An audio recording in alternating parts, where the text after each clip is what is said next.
broadcast? Yep. Yes, and I'll mute.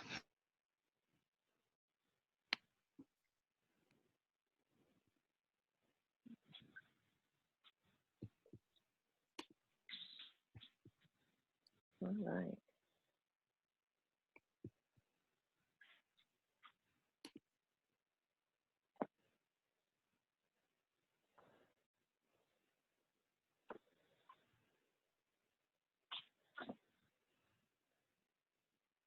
All right, we're growing. Okay, well, and hi everybody. With respect to everybody's time, we're going to try to start on time here. Thank you so much for spending time with us today. I'm Dr. Keith Dirk. I'm the medical director of our new integrated network, Virginia Children's Care Network, and the director of physician community relations for the Children's Hospital here. Thanks so much to everybody, but most of all, the great staff at CHoR for putting this together in terms of the presentations. They've helped us with the roundtables. Shira, Lexi, Carol, they're your community connectors, and all the folks at the School of Business who helped us put these things together. I want to remind everybody to mute your computers and use the chat, and we'll be monitoring them for questions during the presentation. I thought, because we're sponsoring this from the Virginia Children's Care Network, and unfortunately with COVID, it's been very difficult to get the word out. I thought I'd spend a couple minutes at the beginning to tell you a little bit about it. Many of you know about it, but some of you don't. Integrated networks are collaborative efforts between the community of pediatricians and their local children's hospitals. We planned ours and modified our plan based on the success of many integrated systems around the country, linked to some of the largest and most effective children's hospitals in the country. And their leaders that we've been in contact with have given us a lot of valuable guidance and mentoring. What we've rolled out recently is the result of 18 months of hard work with CHoR physicians, their administrative leaders, and 12 community colleagues of yours to plan this integrated network. We've developed a bedrock of trust and transparency, and that culminated in the agreement to an acceptance of a participation agreement that ties everyone in one purpose to the purposes of the CIN. This has an important distinction from other integrated networks in our area, in that the board and the committees are all majority community physicians. That's in conjunction with a lot of VCU collaboration, et cetera. And the other most striking unique point is that it's uniquely all pediatric. It does not involve any adult medicine. Could I have the next slide, please?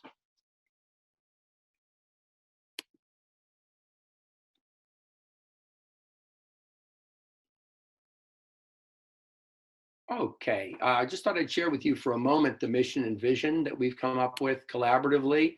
Our Virginia Children's Care Network will improve the health of Virginia's children by improving access to medical services, coordinating care, enhancing communication and professional satisfaction, and expanding opportunities for quality, safety, research, and education. These entities link communities to their medical centers. Our vision will be that we want to lead the region in integrated, quality, effective, and efficient family-centered pediatric healthcare for all of our children.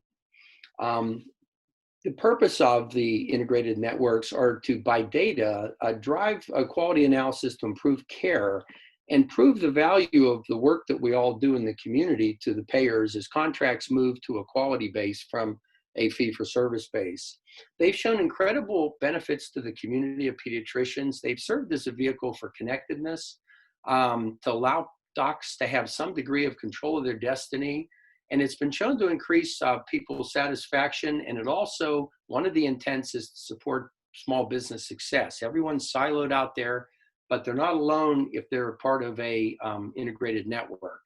I want to emphasize that this is not a desire to own practices, just to work together for the benefit of the community. One of the challenges we've had is getting the word out to people. So one of these opportunities is very, very valuable to us. But we'd have preferred to have, as others have done with meetings, town halls and lots of face-to-face meetings and lots of coffee over explaining what this concept is, because it's a new concept in our city. It is not new in a lot of cities around the country. Can I have the next slide, please? We're at somewhat of a disadvantage, as I said, because we can't meet. So we do have a website on board with very specific frequently asked questions, and we're available at any time with Emily Cochran, our director, and Lizzie Ucci, our manager, as well as myself, to update anyone or inform anybody with questions that they have. Because of the issues with COVID, we've also tried to explore other ways to assist the community, and these conversations have led to this webinar series, specifically in conjunction with the very enthusiastic support of the School of Business. These are meant to be specific to practice issues, and I hope that these will be very useful to you. And with that, I'd like to introduce our speaker today. It's Dr. Elizabeth Baker, and she is the Associate Professor of Information Systems at VCU School of Business and a current MIT Fellow in Systems Design and Management. Dr. Baker, I think we'll all love to hear what you have to say. Thank you so much. I want to first of all tell you how excited I am to be speaking with you all today. It's not very often that someone who's in a business school gets to help people improve health and save lives, and so I really feel it's a privilege to be speaking with you today. What we're going to talk about is how you can pivot your practice. Pivot is a business word we use to change delivery channel, which is how we practice. And I'm not going to talk a lot, surprisingly enough, about technology as much as I'm going to talk about the social systems around the technology. How can we do this?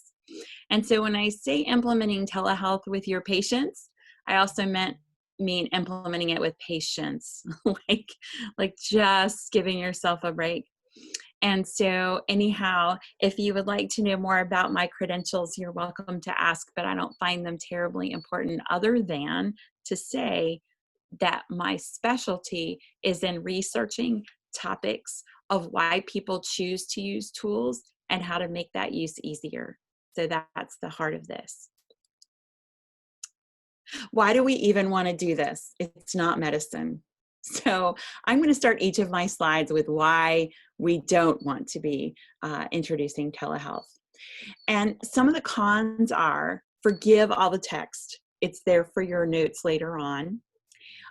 It doesn't make any sense. I have for years tried to study the adoption of telehealth in practices, and often I ran into the situation where people said, well, we don't use it. It doesn't make any sense. We're not being reimbursed for it properly. It's better care and it's better for our bottom line if we see patients in person.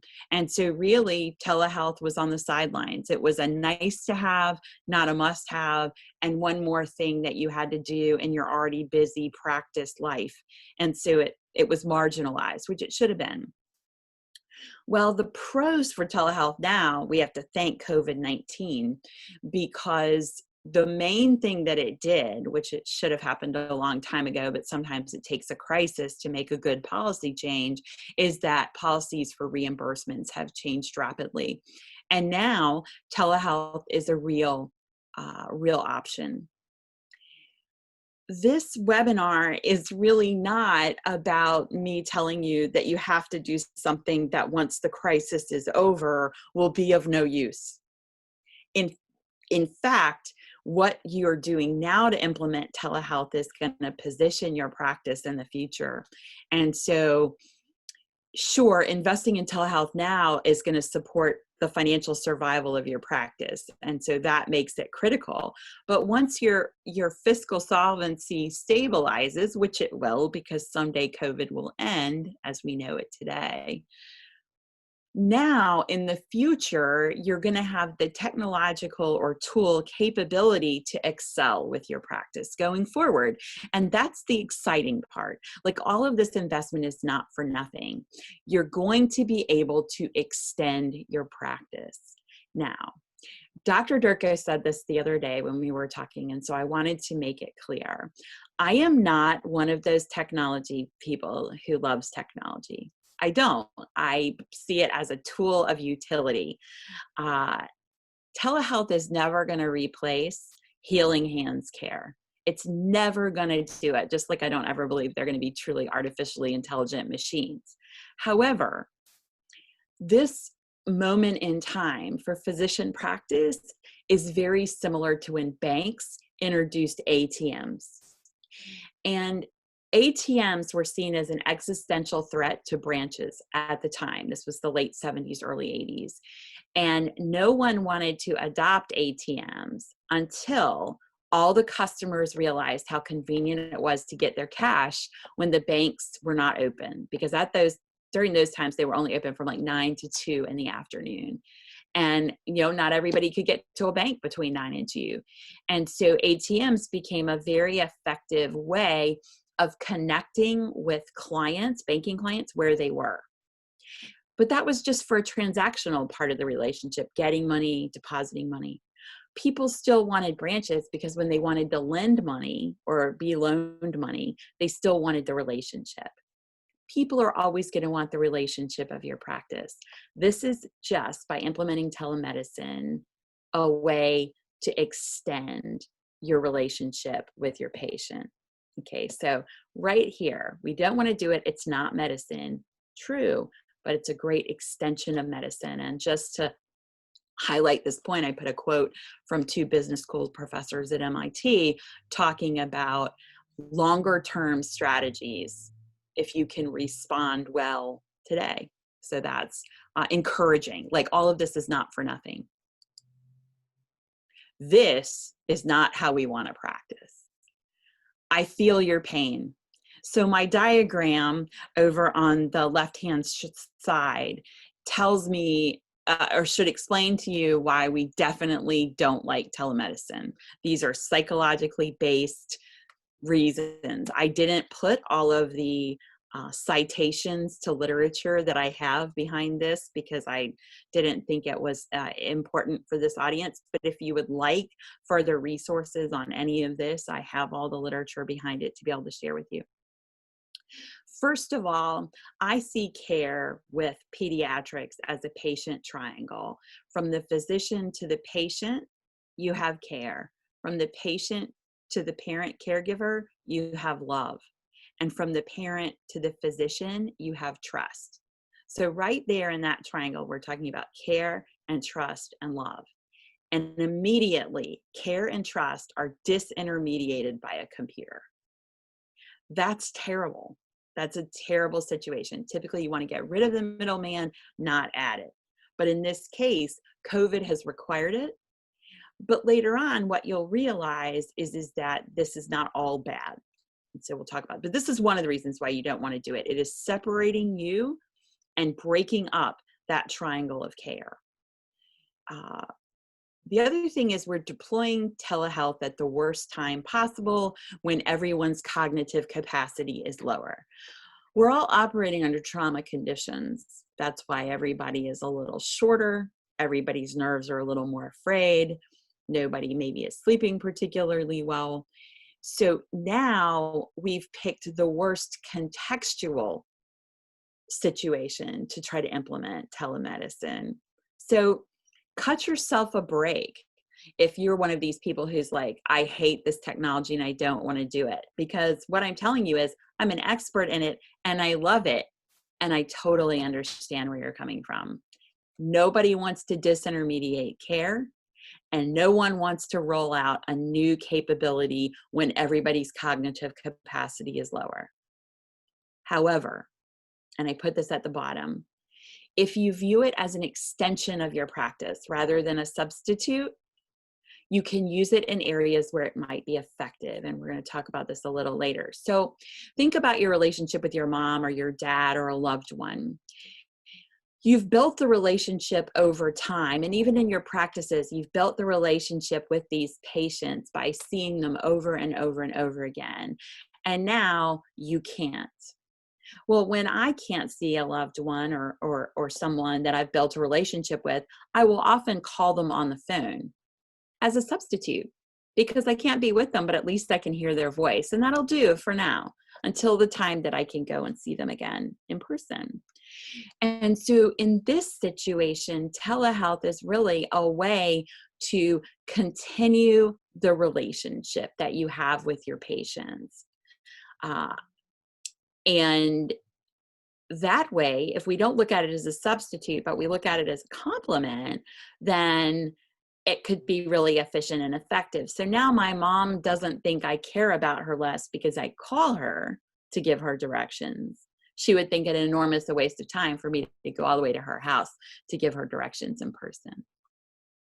So hopefully there is a way to find that even though it's not how we want to practice, it's a value.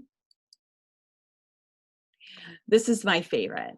This is going to be hard. How am I going to learn all of this telehealth technology and still do my job? I need to insert your workload. And now this. Okay.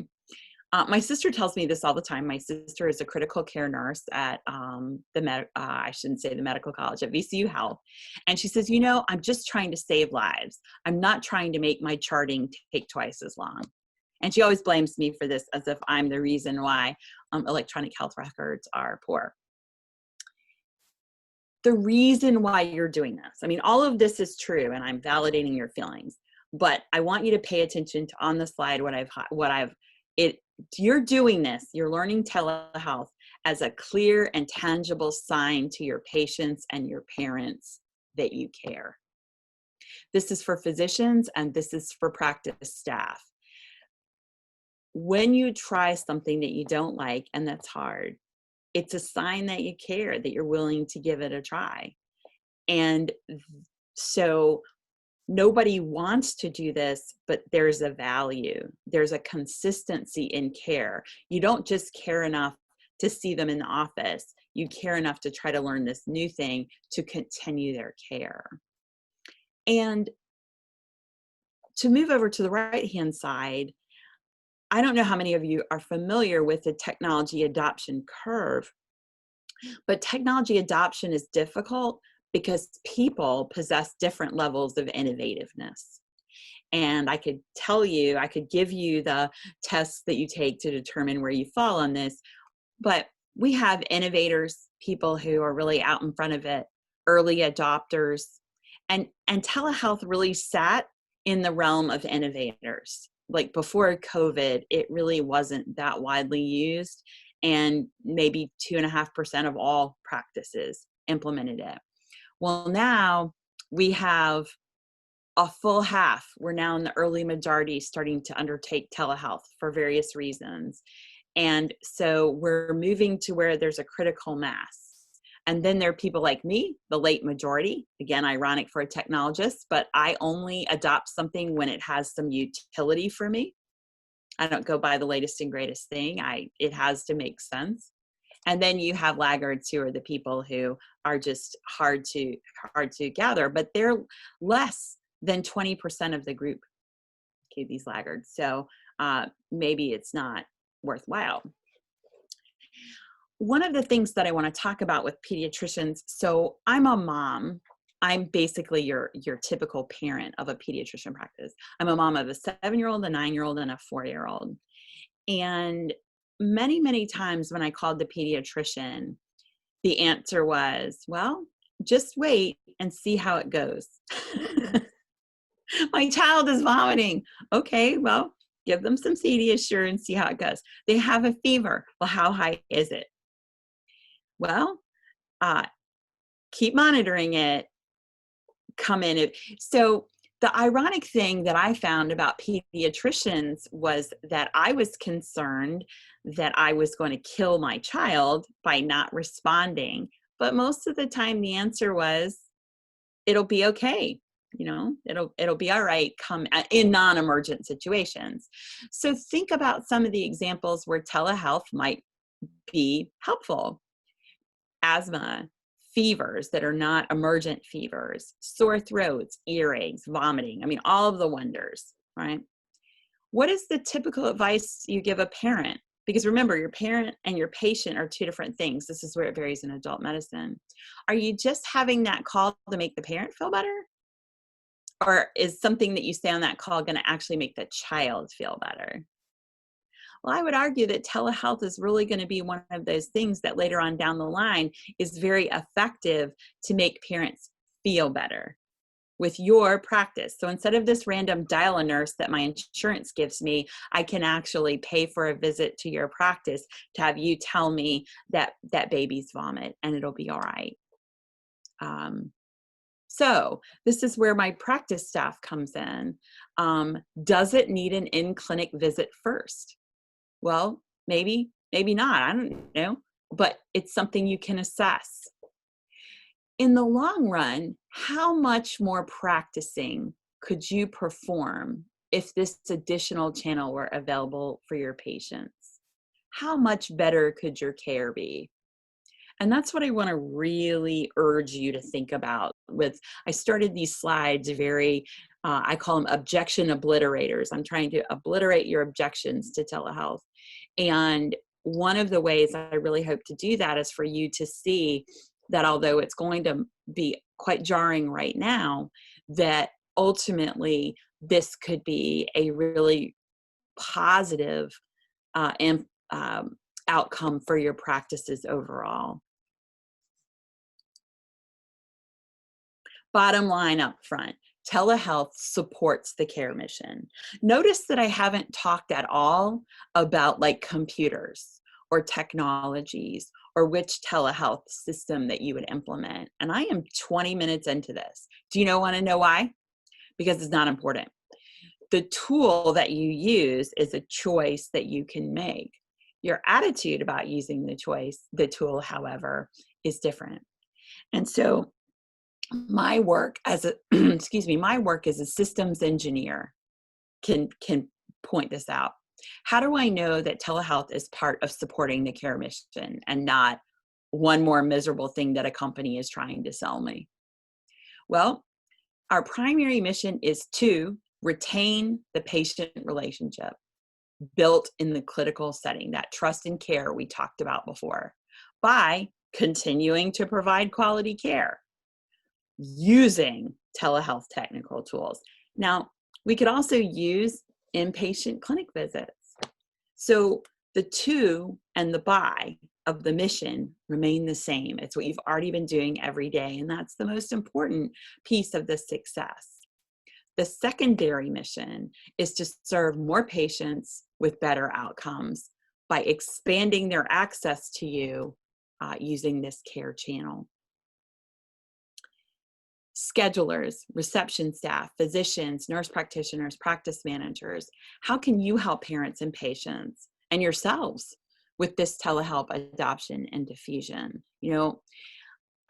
This may be a controversial statement, but whenever I've been on a team implementing a new technology, and ironically, just this past March, as a professor at VCU, all of us were asked to, within a week, change all of our courses to take on a new channel. So I saw a lot of this in real life. And the group that I worked with was successful because, in our case, student education became a true team effort.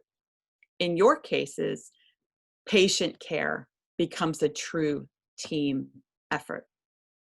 Each practice member is a stakeholder. It's not just the physician. They have a very important piece, but it's absolutely everyone. And I'm going to show you how it is that I believe that. Some working assumptions. Most people hate technology, folks, because we condescend to you. How did you not know that? It's just the escape key. Come on, you can unmute yourself with the space bar.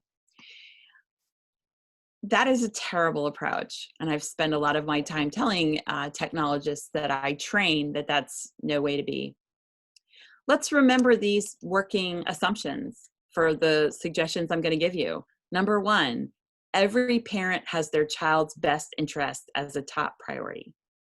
With the exception of a few outliers, anybody who calls your practice is doing so because they believe it's in their child's best interest or health. So keep that in mind. These parents or caregivers have no experience with telehealth. Until March 23rd, I had never been on a telehealth call before for care for my children. And I had to do it for speech therapy for my daughter. And that was a very new experience. So, and I'm an expert and it still went wrong. So no experience. In addition to having no experience with telehealth, again, what I said, none with technology. However, what we need to remember, and it's super hard to remember this when all you want to do is reach through the phone and strangle the parent, strangle the technology, is everyone is doing the very best that they can with what they have available at the time, monetarily, with respect to time, temporally, spiritually, and emotionally. So I love righteous indignation as much as the next person, but when someone asks me a stupid technical question or gives me a lot of grief about how they don't want to be doing this, I take that in the spirit of they're doing the very best that they can. And I say this to both physicians and to the practice teams because if you remember this when dealing with your patients with telehealth, remember these basic assumptions, then you have a chance to delight your customers. You have a chance to really demonstrate in a tangible way that you care about your practice folks. Quick tips, confidence transference. I'm going to tell one quick story because I love it. So here I am, a very competent PhD. I'm on the tenure track at a R1 university, and I have my first baby. I have no interest in babies prior to actually giving birth to one. And I was sent home from the hospital. This is something people do every day, right? Every day. Like most people say, I don't like technology. I was not interested in babies. And then I had one. And I remember leaving the hospital a little bit distressed with my physician because I said, you're giving me no instructions. I have no idea what to do. And the penalty for messing up is felony murder. Like, this doesn't seem to be very smart. And he said, oh dear, you'll be fine. I was like, well, that isn't helpful, but okay. Other people do this every day. How hard can it be? Well, then for medical reasons, I did not breastfeed my children. I used formula. And so I thought, all right, I can make formula. So I made it, and it was cold because milk is cold. So formula is probably cold, right? Nope, sure isn't. So couldn't figure out why my baby wasn't eating. Called my sister and I said, you know, I have no idea what's going on. My daughter won't eat. What's happening? And she said, you are such an idiot. Formula is supposed to be warm.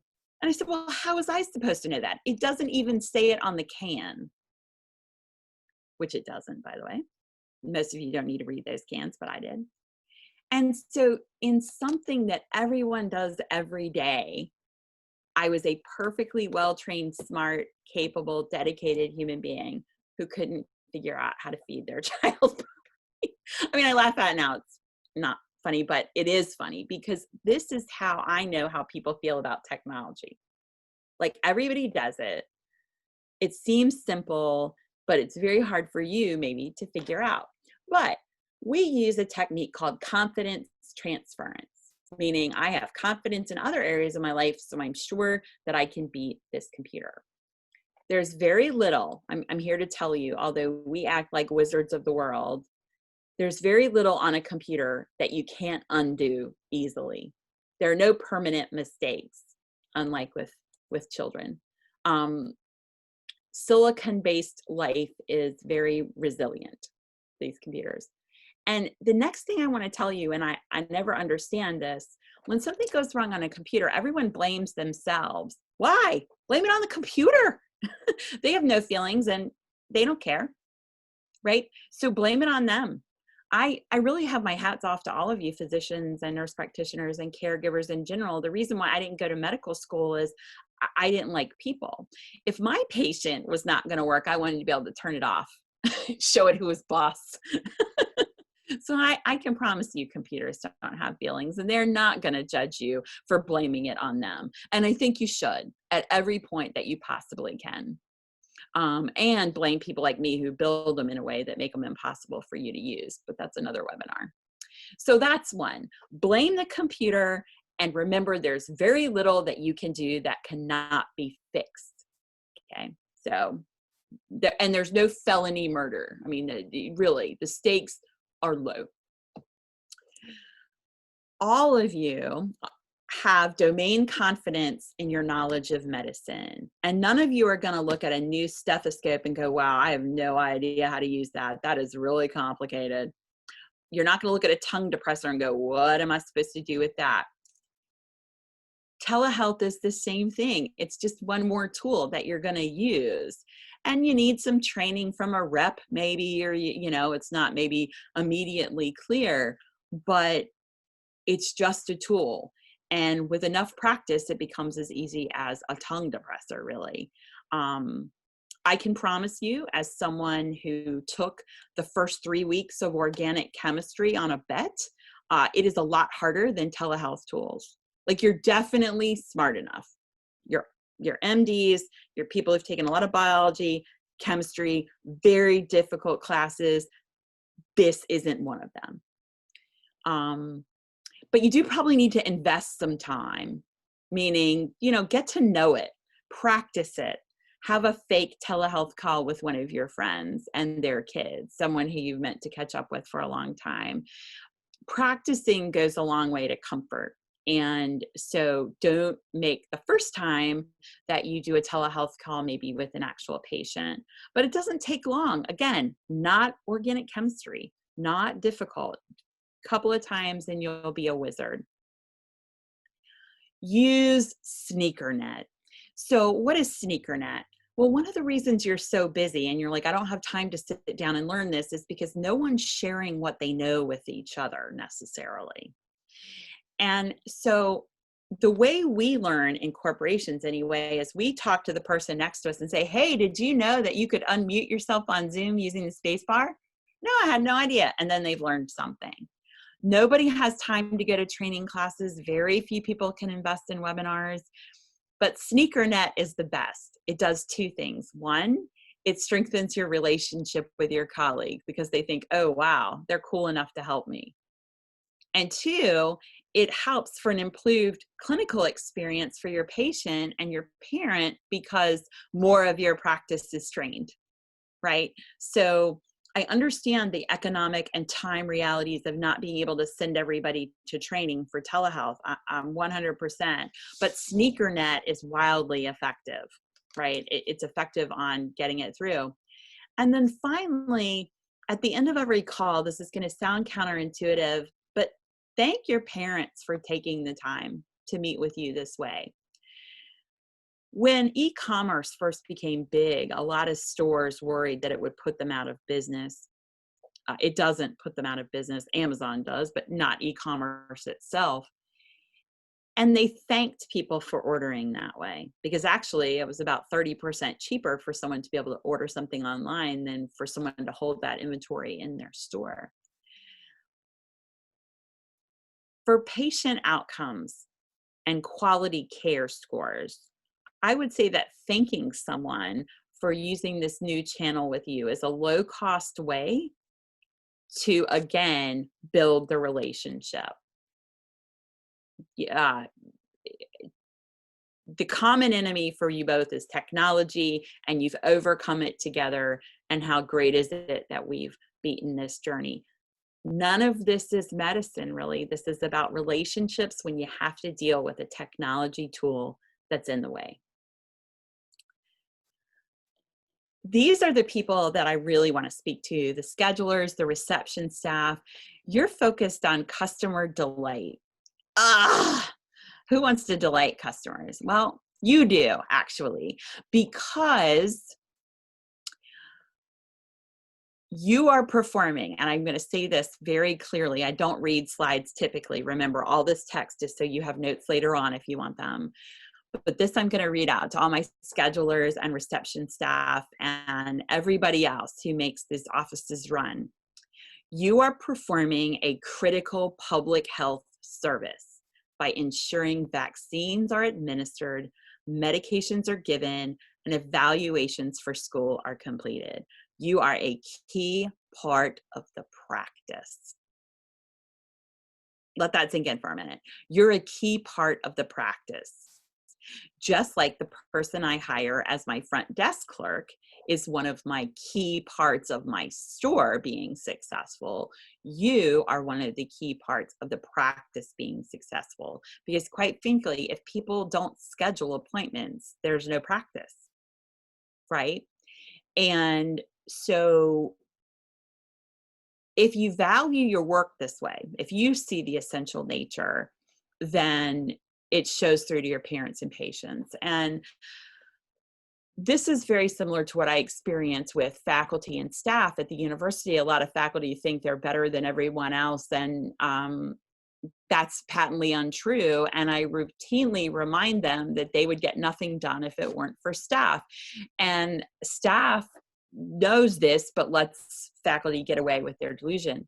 I'm going to say that education is one thing, healthcare is another. It's really important that everybody work together and that you see yourself as a key part. And I will say one more thing about that a little later.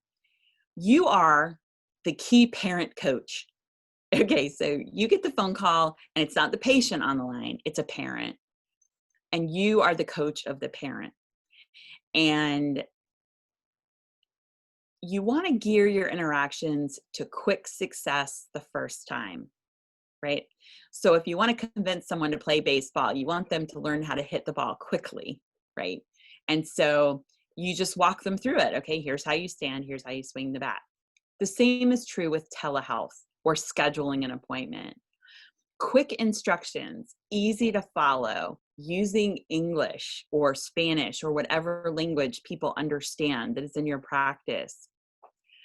Reduce uncertainty. Reduce uncertainty.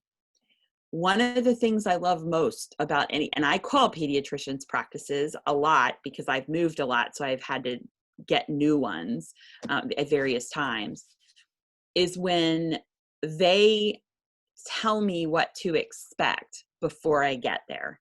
Now in COVID, that's even more important, but just in general, hi, we have some forms you're going to fill out. You may want to get here 15 minutes ahead of time. If it's telehealth, do they still need to fill out the forms? What do they need to bring?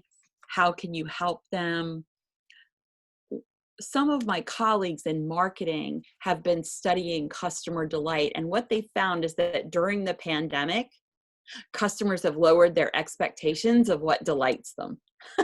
Isn't this awesome? So by doing a little bit more than they expect, you can delight them, even though the situation is overall pretty terrible. So remember that with these lowered expectations, you have a chance to even be better by looking at the parent as you being their coach, their practice coach. Show compassion and don't assume stupidity. Now, technology people, this is a rank hypocrite because a lot of times we're just like, oh, that user is just too stupid. You say it all the time, it's horrible. It's typically not that they're too stupid. It's that the tool was built incorrectly or they, some other reason. But show compassion, and that's particularly key during the current situation that we're in. Okay. And so it's hard. The other reason I didn't go into medicine was because I don't like people, and I'd have to talk to the general public and care about them. Like, are you serious? That is so hard to do. My hat's off to all of you. Okay. So remember that what you're doing is hard, and showing compassion for these folks is really hard, but really it'll pay off in the end. And be proactive with your patients when they're scheduling if you can. I need you to remember that telehealth might be saving your patients bus fare, gas money, time away from work that they're not paid for, childcare challenges, any number of other socioeconomic factors might come into play that make telehealth more available to your patient population than in person. Even as a member of the upper percentage, me, pediatrician visits were an incredibly difficult aspect of my life because I didn't have the time to get away from work to take them, and they're not available at night, and they're not available on Saturday and Sunday. This is a problem for every parent. And so telehealth can maybe expand it, make it possible for me to get that reassuring, nope, your kid's regular vomiting, not serious vomiting, or my sister's advice, red is good, blue is bad for breathing, things like that. People are going to remember how you made them feel. And so if you make them feel like telehealth is just as valuable as inpatient for what they're experiencing, they're going to appreciate that because of all of the other maybe exogenous factors you've saved them from. Can they come in safely? It is really critical for you all to, as the practice team, because remember, it's not your physicians that are talking to them typically, it's you, right? You're leaving messages, you're calling back and following up. Clarify to the parent, is it safe for them to come in? What are the procedures? Can they bring other people? There's a lot of uncertainty now. The rules are changing very quickly and parents aren't aware. So reach out and just tell them. And then SneakerNet. This is as important for you as it is for the care teams, the other part of the care team, clinical care team, because you can help each other. You can help each other. Schedule a telehealth visit for yourself to see how it works. See how you feel in telehealth. It'll give you a lot of empathic connection with the patients that you're scheduling to see what maybe the right response might be. And finally, where is this all going? Keith and I Dr. Turco and I had a really interesting discussion about this. And I understand that a lot of you as physicians have companies coming into your practices trying to sell you things because they would like part of your spend, your practice spend. And I understand that business people are kind of like that. But what business people don't have to do that you as practice providers have to do is not only do you want to maximize profit, but you want to maximize patient outcomes. See, business people aren't smart enough to maximize two things at one time. We can only maximize one thing at a time. So for you though, where we're going with this though, is that facilitating technologies are becoming available to empower your parents to give you information about your patients, even when you're not there. So many of you who have treated diabetic children, you know that they have A1C meters that can gather information. Phones, smart tools. You now have ear canal checkers where you can actually record the video and upload it so you could actually look into some child's ear or do an eye test online. Blood pressure cuffs. This can enhance the patient experience or the parent experience because you can get better data, but again, not require them to have to come in. I'm not saying you shouldn't, maybe you should, but these technologies are going to make it possible for you to determine as a pediatrician how you want to connect the care, not just connect the technical systems like the EHRs and all that, but connect the social system. Like, how do you want to use these tools to build your relationship? And so this can help your practice be positioned to take advantage of the next wave. I can't say that enough. Like, this is not just something that we have to suffer through for COVID, although it was a kick in the pants to get it all started. It's something that I 100%, 1,000% believe that if you adopt well now, that you then will have built the capability in your practice to excel going forward through these various iterations of connected care going forward. And you're going to improve your practice bottom line, not some other company, some medical device provider's bottom line. This is your practice's bottom line, which is probably some equation of financial success and patient outcome success. And I am going to stop there. How can I help you? I wanted to leave 15 minutes. I wanted to leave more than that, but I'm a talker. How can I help you? So questions, feedback, anything I didn't cover.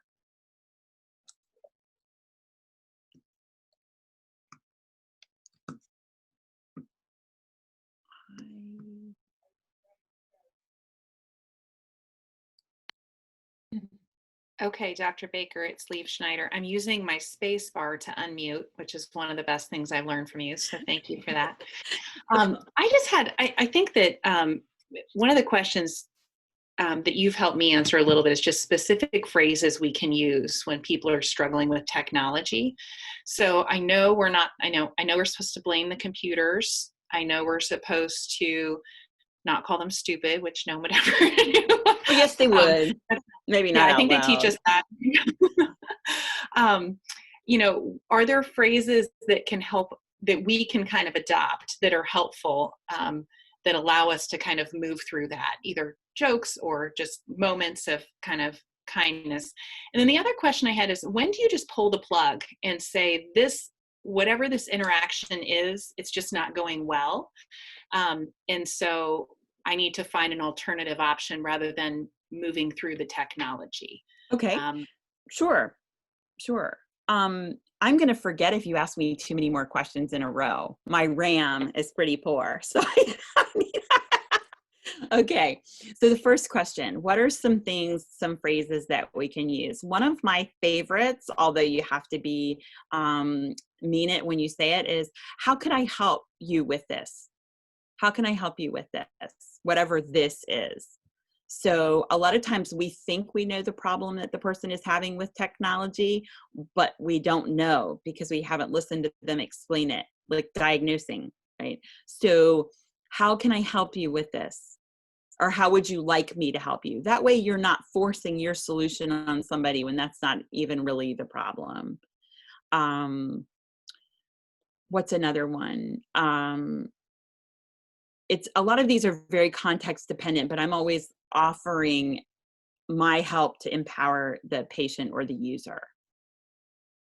So, and I don't allow a lot of negative self-talk either. So if people are like, I can't get this, I'm too stupid, I'm too stressed out. Like if I have a vomiting child or it's coming out of both ends and I'm now on the phone with a doctor, like I may not have the capacity, to really be at my best thinking self.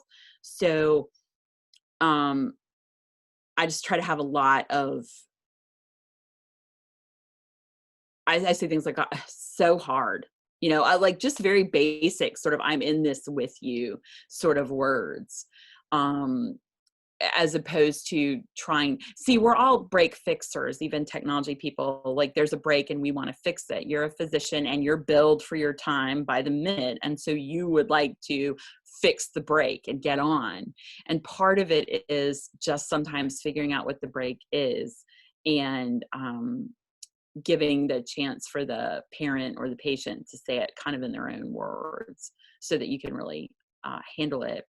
It's always very okay for you as a physician to say, I really don't know how to do that with respect to technology.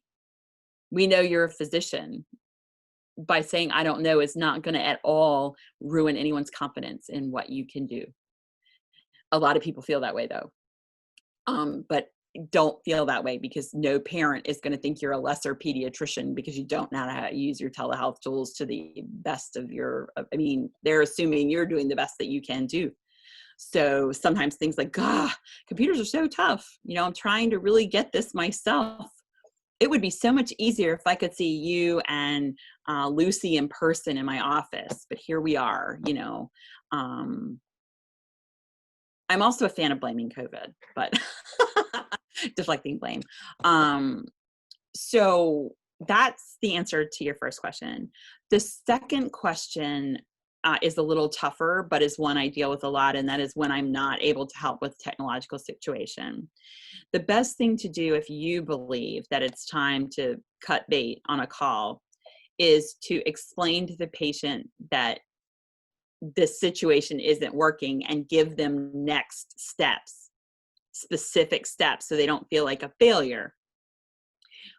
For instance, I have a colleague who was doing a very complicated technological maneuver that wasn't really in their wheelhouse, and they erased an entire drive of theirs. There was nothing I could do to help them. There really wasn't. But I gave them specific steps, which were, okay, network services might have a backup because this was a shared drive, and I gave them things that they could do.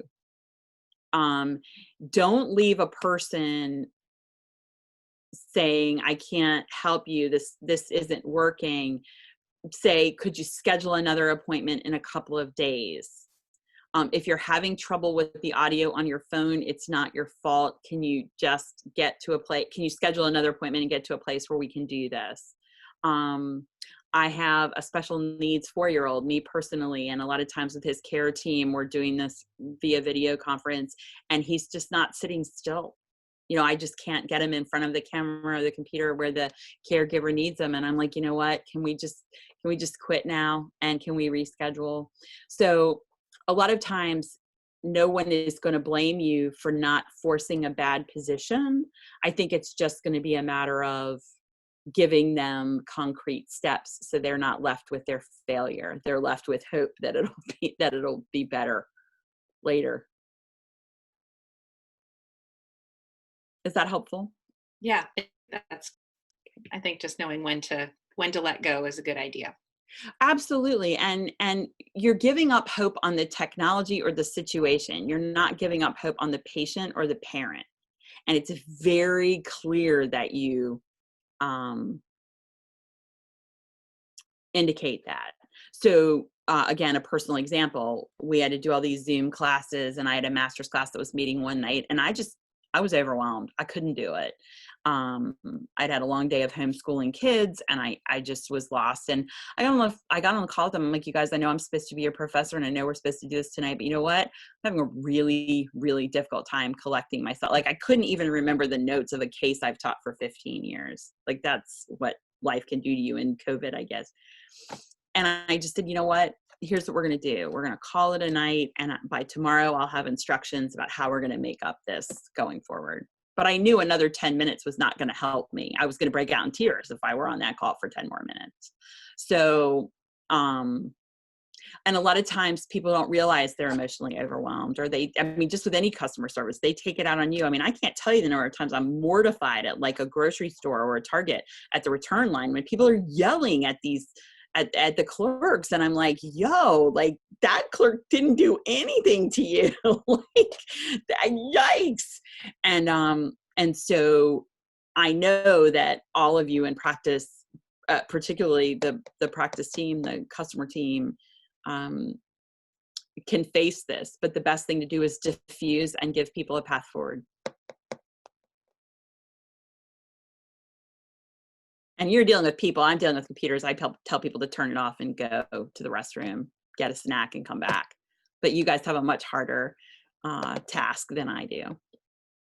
One more reason I am not a pediatrician or doctor. Any other questions?